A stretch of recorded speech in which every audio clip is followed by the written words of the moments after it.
Hola gente, ¿cómo se han portado? Bueno, no les puedo decir que qué bueno verlos, pero sí les puedo decir que qué bueno verme.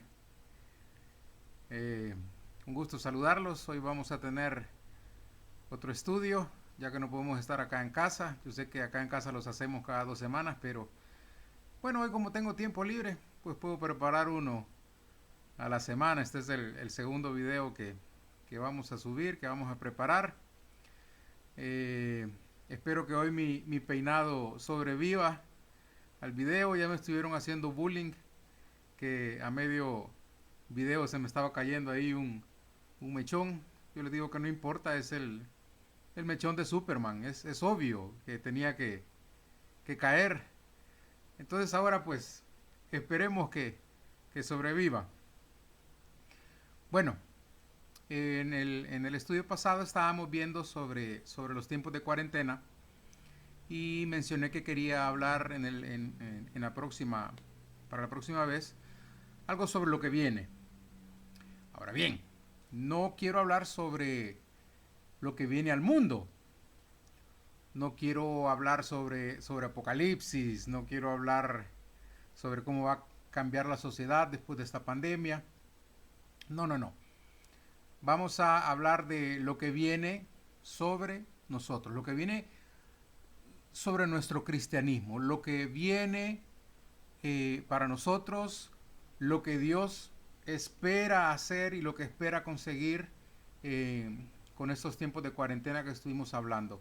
Es tiempo de transformación y bueno, lo que viene es eso, es una transformación, porque es necesario que dejemos de jugar al cristianismo, es necesario que dejemos de jugar a la iglesita y que nos empecemos a convertir en el pueblo que él anhela, el pueblo que Dios anhela y a lo cual nos ha llamado. Bueno, ya en otras reuniones hemos podido hablar de los conceptos humanistas que tenemos sobre Dios, que aquellas cuestiones que decimos, Dios hace esto, Dios no hace aquello, Dios es así, Dios no es de esta manera, Dios es solo amor, Dios es solo misericordia, eh, y son conceptos humanistas, pero Dios es muchas más cosas. Eh, por ejemplo, predicamos a un Jesús que vino como cordero. Y vino como cordero y cordero, manso como un cordero. Y bueno, pero se nos olvida que cuando Él vuelva no va a volver como un cordero, va a volver como un león. Eh, tiene ambas facetas Jesús. Eh, También con respecto a Dios, a veces presentamos un Dios tan amoroso que raya con ser indolente ante el pecado, que al final Él es tan amoroso que a todos nos recibe por igual y que como Él nos ama imperfectos, y bueno, así mantengámonos, Él nos ama, Él es bueno, Él es bondadoso, misericordioso. Y es cierto todo eso, es cierto, pero esa es solo la mitad de la historia.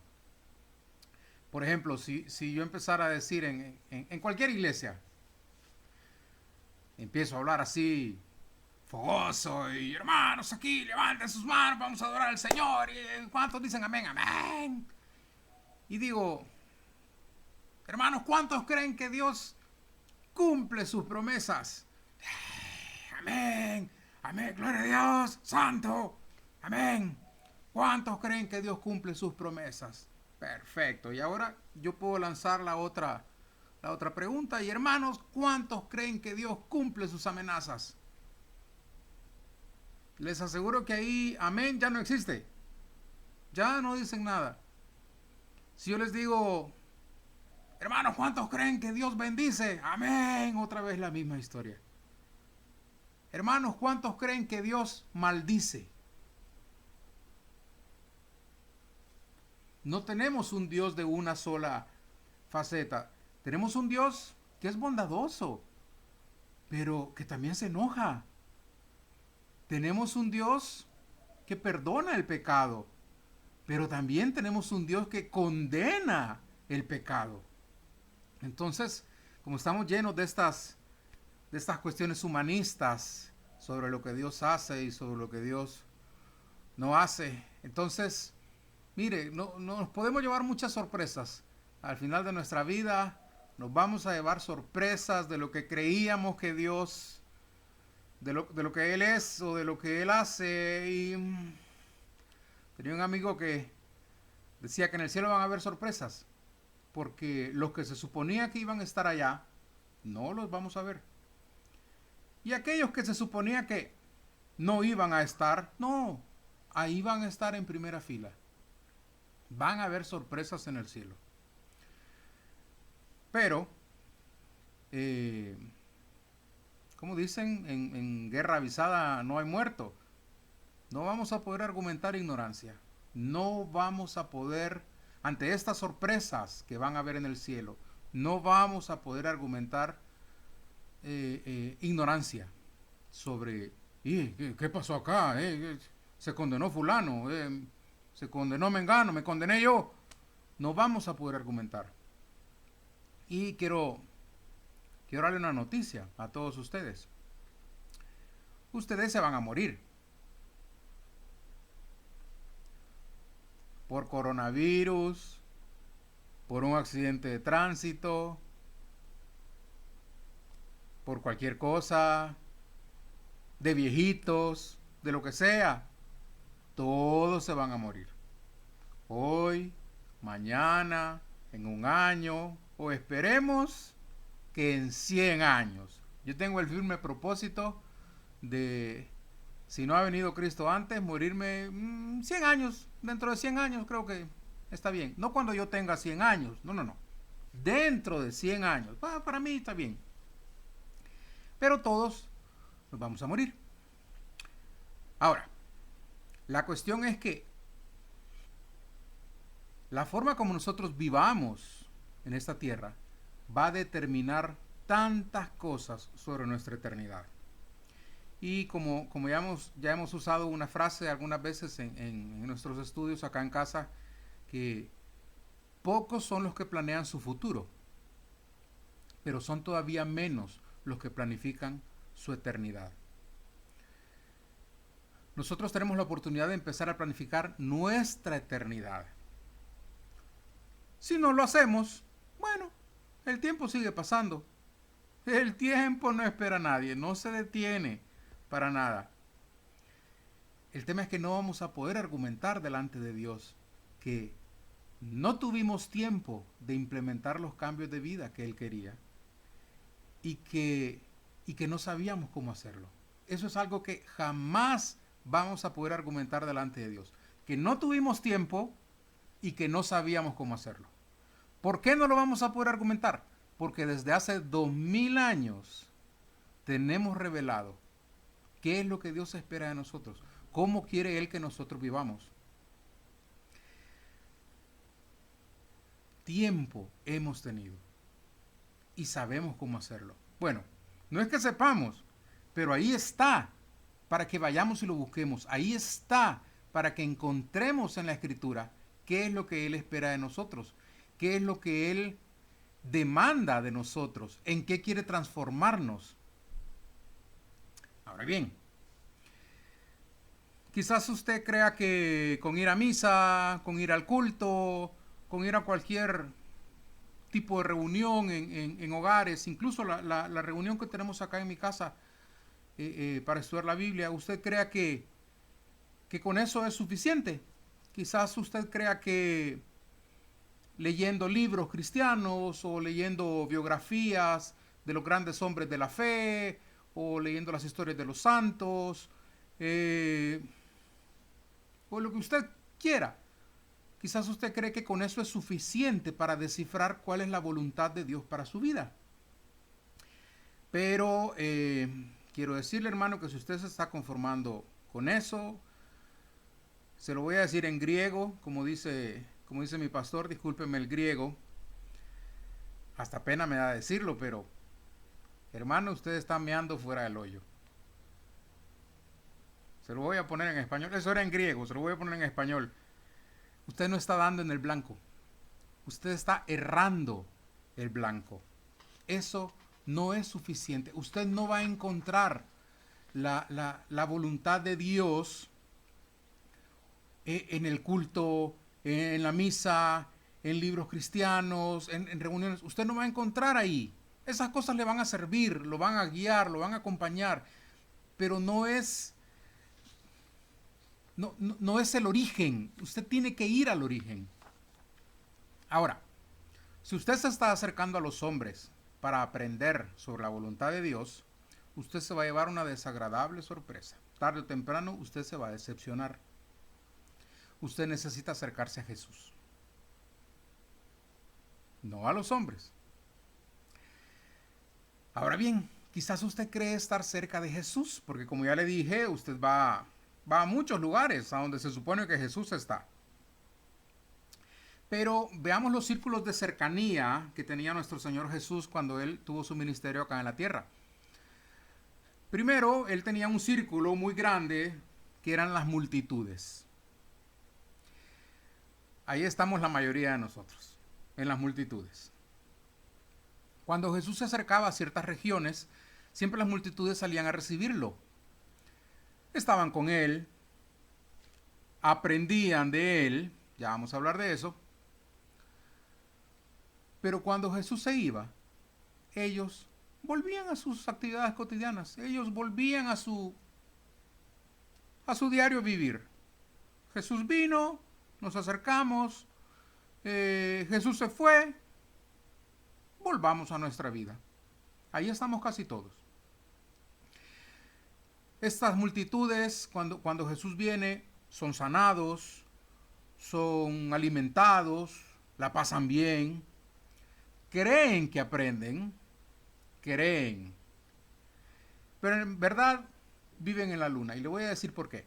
A esta gente se les enseña por parábolas.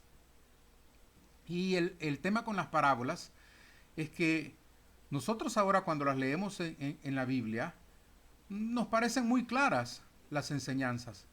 Pero en los tiempos en que Jesús enseñaba por medio de parábolas, la gente no entendía. Y lo dice la Escritura, lo dice. Porque los discípulos se acercaban después y le preguntaban, Señor, ¿por qué les enseñas por parábolas? No te entienden. En otros momentos se le acercan después de que las multitudes se han ido, después de que recibieron esa enseñanza, después de que fueron sanados, después de que fueron alimentados. Se acercan los discípulos y le dicen, Señor, enséñanos. ¿Qué querías decir con esa palabra, con esa parábola? Entonces quiere decir que la gente se fueron como llegaron, no entendieron. Jesús les enseñó, pero ellos no entendieron la profundidad de lo que quería enseñarles. Esa revelación no es para las multitudes. Y entramos al segundo círculo. Estos son los discípulos. Los discípulos sí tienen acceso a esta revelación. Los discípulos sí tienen acceso a las verdaderas enseñanzas de Jesús. Están las multitudes. Las multitudes son alimentadas, son sanadas, se les resuelven sus problemas inmediatos. Hasta ahí. Luego están los discípulos. Los discípulos siguen a Jesús a donde Él va. Los discípulos no llegan un tiempo a estar con Jesús y luego se retiran a sus vidas cotidianas. Los discípulos siguen a Jesús. Es diferente, es un círculo más cercano. Ahora, aún estos discípulos pueden llegar a abandonar a Jesús. Estuvo un caso a donde Jesús les está enseñando aquella parte que les dice que el que no come mi carne y bebe mi sangre no puede ser mi discípulo. Entonces, y todos están, ¿pero qué es esto? ¿Qué significa esto? Canibalismo religioso. No entendemos. Y dice que muchos discípulos dijeron, esta palabra es muy dura. Esto no lo entendemos. Esto se pasó. No. Y dice que lo abandonaron. Discípulos. Ya no eran multitudes, eran discípulos. Estos dice que lo abandonaron. Ok. Llegamos al tercer círculo. Cada vez se va achicando. Están los apóstoles.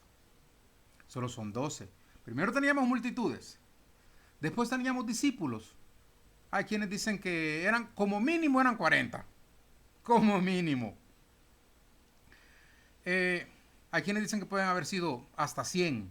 No lo sabemos. Era un grupo más grande. Pero estos apóstoles, solo son 12, estos ya son personas que tienen una comisión, tienen un mayor compromiso. Estos van más allá de los simples discípulos. Estos van a ser los encargados de dirigir la iglesia. Estos van a ser los encargados de esparcir el evangelio. Fíjense cómo se va cerrando cada vez más el círculo y cómo la revelación que van teniendo, cómo el aprendizaje que van teniendo, a medida que el círculo se va achicando, el aprendizaje se va ampliando.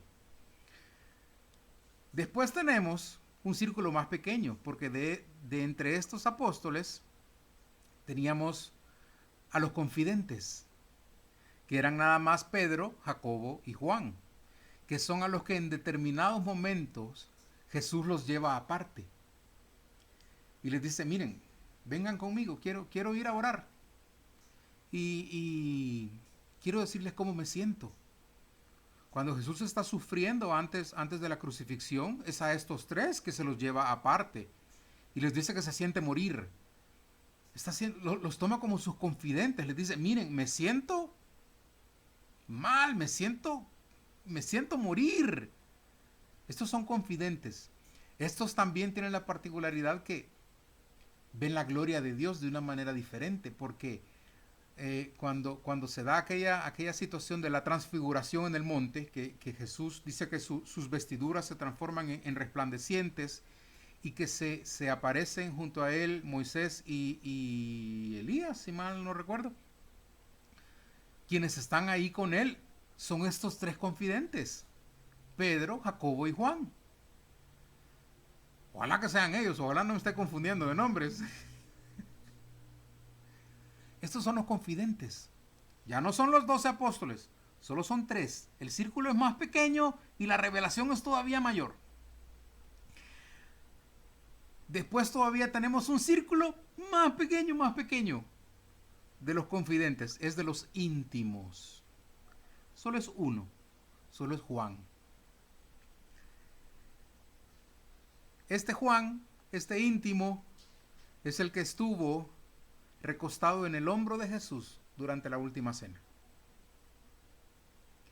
Es al que cuando Jesús dice, uno de ustedes me va a traicionar, y Pablo, Pablo, nada que ver, y Pedro se pone a darle con el codo, hey, fulano, pregúntale quién es. Es Juan, es el íntimo. El único apóstol que estuvo a los pies de Jesús en la crucifixión fue Juan. Fue el único, el íntimo. Y curiosamente a este es al único que se le da el título de el discípulo amado. ¿Usted se da cuenta de eso? Cómo cada vez el círculo, unos tienen nada más, los más grandes, las multitudes tienen la resolución de sus problemas. Luego están los discípulos que ya tienen la revelación de sus enseñanzas. Luego están más pequeños los apóstoles, esos tienen un encargo de parte de Dios. Luego están los confidentes, son los que pueden conocer el corazón de su Señor y ven la manifestación de la gloria de su Señor. Y luego está el íntimo. Ese es el que se recuesta en el hombro de Jesús. Ese es el que está en la crucifixión.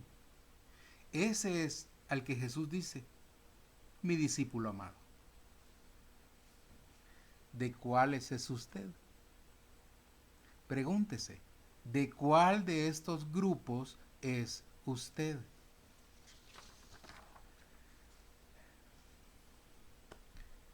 Mire, con esto de las cosas en que tenemos que que crecer y aprender sobre Dios, sobre cuál es su voluntad y sobre qué es lo que Él quiere formar en nosotros, yo le quiero contar que todos los ríos nacen limpios. Todos, todos. A medida que los ríos van recorriendo su camino es que se van ensuciando.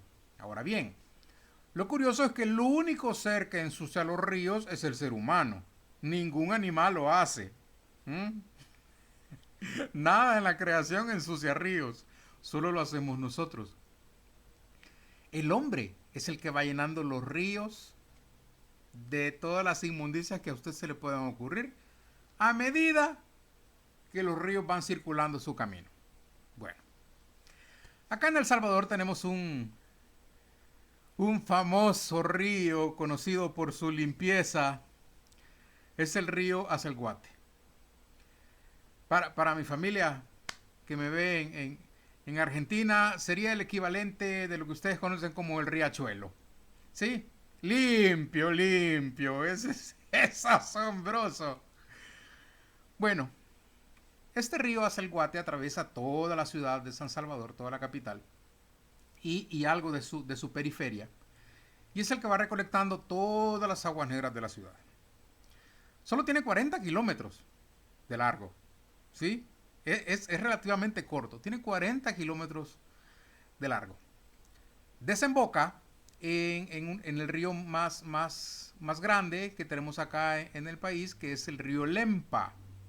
Que curiosamente de este río Lempa es de donde sacamos el agua, la mayor parte del agua que se distribuye por las tuberías que bebemos del grifo. ¿Sí? Bueno, pero este río Acelguate, cuando desemboca en este otro río más grande, está 90,000 veces por encima del límite de contaminación permitido para agua que se va a utilizar para riego de sembradíos.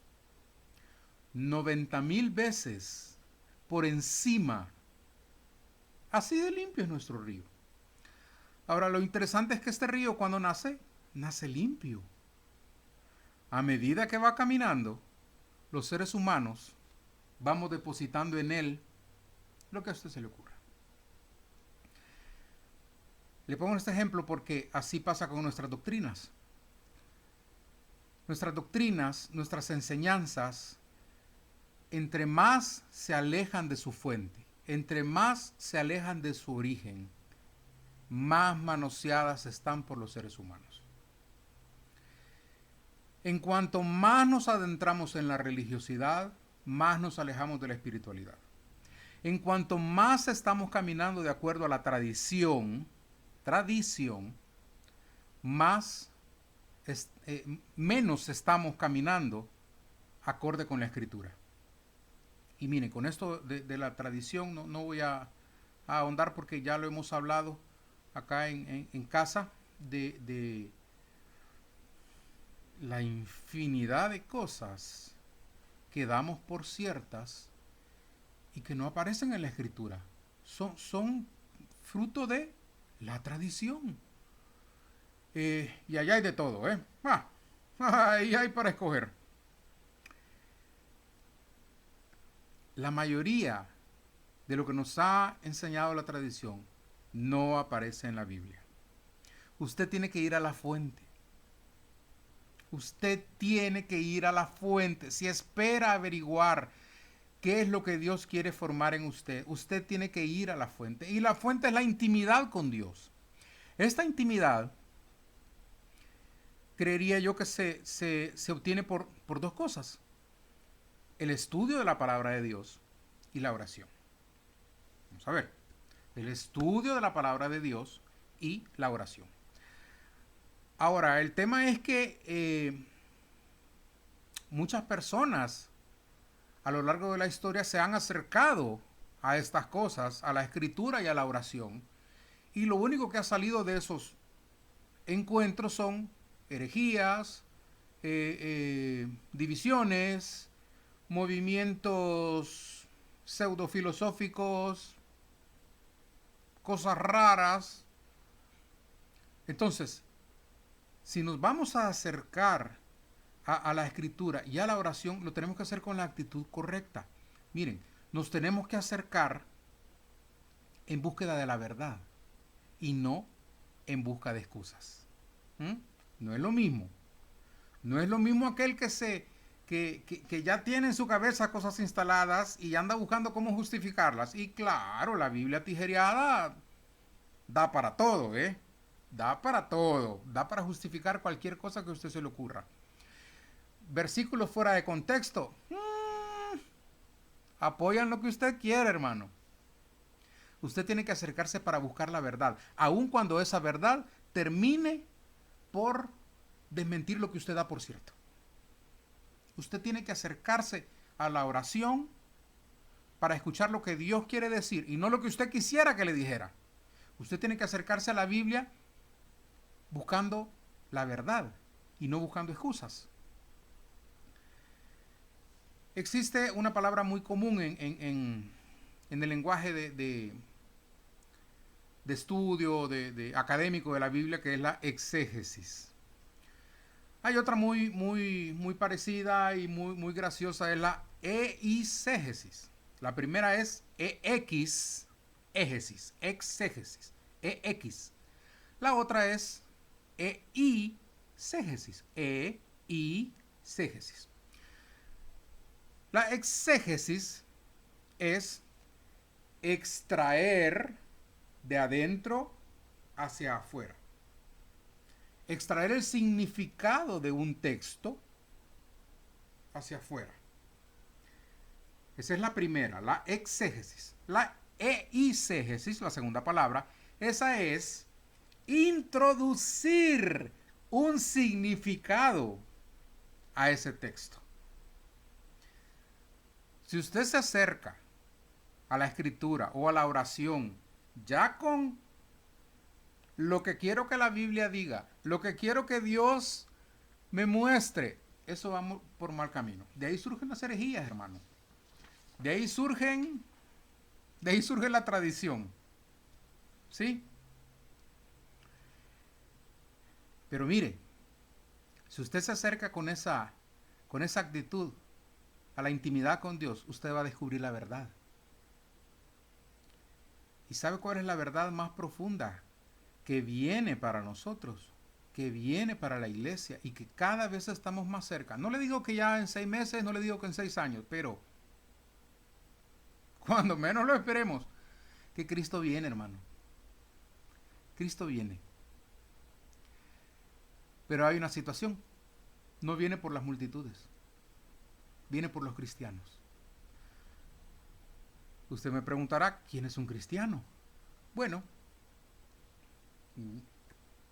¿quién es un comunista?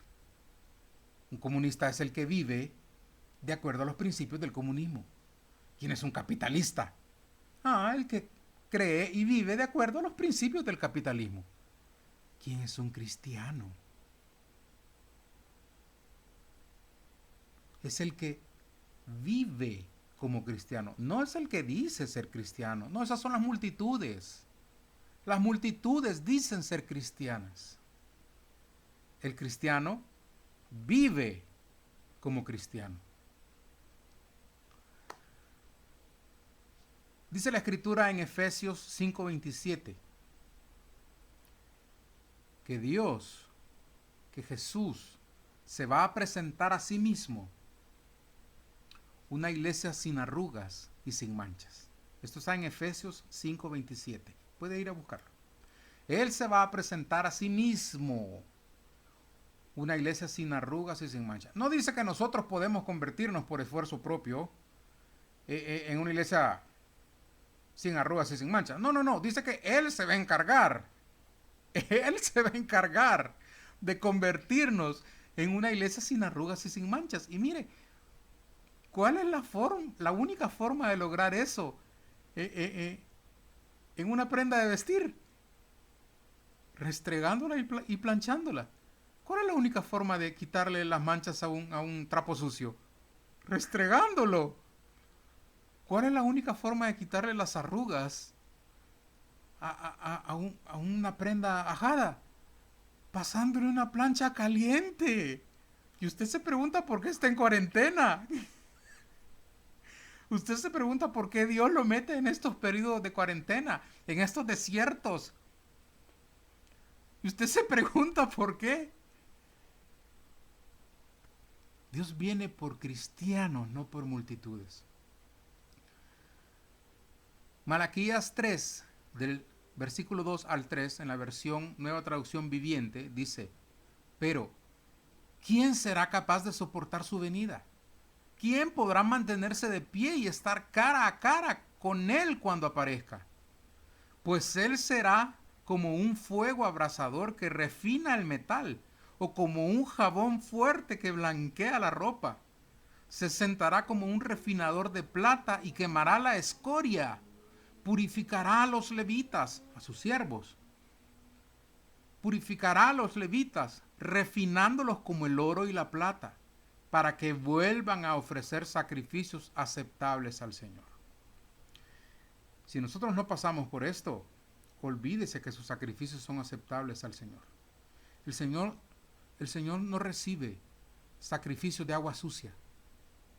El Señor no recibe ríos sucios en su presencia. Purificará a los levitas, refinándolos como el oro y la plata, para que vuelvan a ofrecer sacrificios aceptables al Señor.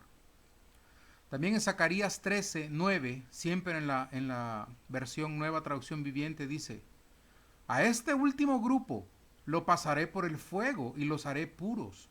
Los refinaré como se refina la plata y los purificaré como se purifica el oro. Invocarán mi nombre y yo les responderé. Les diré: este es mi pueblo. Y ellos dirán: el Señor es nuestro Dios. ¿Quiénes van a ser capaces de decir: el Señor es nuestro Dios? Aquellos a los cuales Dios se dedique a purificar. Acerquémonos al Señor. Es tiempo que Él nos empiece a purificar. Él viene por una iglesia limpia. Él no viene por multitudes. Él viene por individuos. Él viene por cristianos. Hermanos, es tiempo que dejemos de jugar a la religión.